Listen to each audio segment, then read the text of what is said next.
I actually don't know how many Americans know this, but CVS Health owns Aetna, the health insurance company, correct? Correct. And CVS, which owns Aetna, also owns Oak Street Health Medical Clinics, correct? Yes, it does. And in addition to that, they own, of course, CVS Pharmacies, and CVS Health also owns CVS Caremark, the pharmacy benefit manager, which helps negotiate some of these rebates and prescription prices, correct? That's correct. I was following one of CVS's investor calls where they really laid out quite clearly what this means if you are a patient.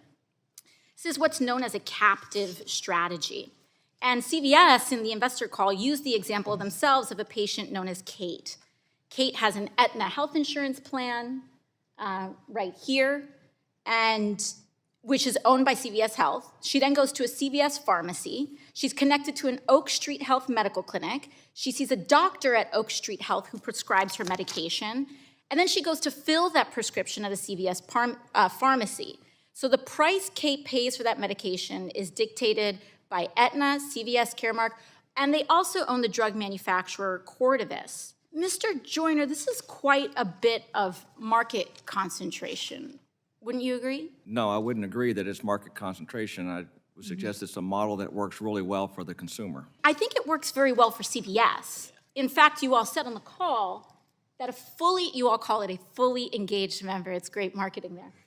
Fully engaged member unlocks sizable value for payers and CVS Health. So the health insurance gets a cut, the pharmacy benefit manager gets a cut, the drug manufacturer gets a cut, and the patient gets screwed because whether you're a blue-blooded capitalist or a card-carrying democratic socialist, I think corporate monopolies are a problem.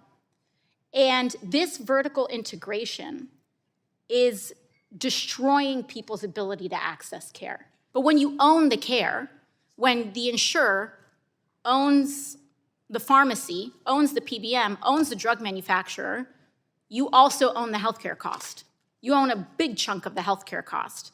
And so, 100 years ago, we had this type of market concentration in our banks.